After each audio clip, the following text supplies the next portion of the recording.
to get support. They need to let those managers do their daily job, and they need to let the strategic part. They need to let's say increase this lean thinking. They have to stop and hire some people for that regard. Yeah. No, I mean, I get the point. Like this buying. I mean, again, it depends why they are buying those small companies, right? Because it makes sense to buy the small companies if it gives you market access, right? And then basically if you buy Salesforce, then it's not consolidation. You just basically buy yourself access. You have product, you don't have foot on the ground. You buy the foot on the ground and relationships, and then you push the products you have. So that makes sense. Yeah, but it's part. You think about when you did the calculation, you also did synergies in purchasing, and you do a joint purchasing. So you talk about integration. Yeah, but then if you buy it because you think that you are going to consolidate, and then it's buying small guys is not going to help, I would think. Yeah, so then that's why I thought that maybe they just need to take, there might be a carve out from someone else. And again, I'm asking, obviously that now the current sponsors overpaid, but if this company underperforms, well then eventually the lenders are going to take over. Yeah. Right, and then of course we would have a different price point, right? And we would be willing to sell at a lower price. But the question is whether this lower price is going to cover my debt or not. That's really the math I'm trying to do. Maybe one more thing. So what we saw in heat exchangers was that sometimes those companies had large projects, and those projects backfired. And the reason for that they either they were too aggressive and they took too many risks, and those risks materialized and they cannot charge the clients for them, or because they have been contracting over the last 2 years in a very volatile raw materials environment. So no, maybe they priced for copper being 20% cheaper, right? Because that's where it was, and now we know it went up. They didn't have a protection against it. There was no pass through, and they were going to make say 10% margin, and they make 10% loss. Mm-hmm. So is that something that would normally be a risk for someone like SGB Smith, or this project business is not as material?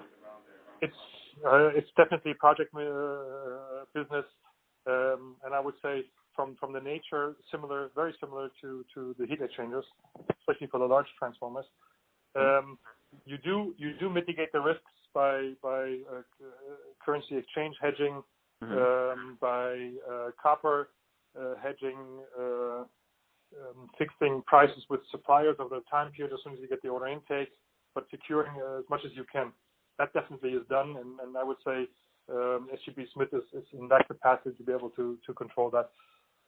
So I would say there is always a risk, but I would say they have the capability to mitigate it. Yeah, because it is both a risk and then in a sense an opportunity, right? Because if you that's what you've seen in heat exchangers a few times, right? That's what I referred before. Then we had decreasing revenues and increasing profitability. So basically, what happened is that the company had a generally decent business, but they took 3 really bad projects, and those bad projects essentially completely eaten out the baseline EBITDA.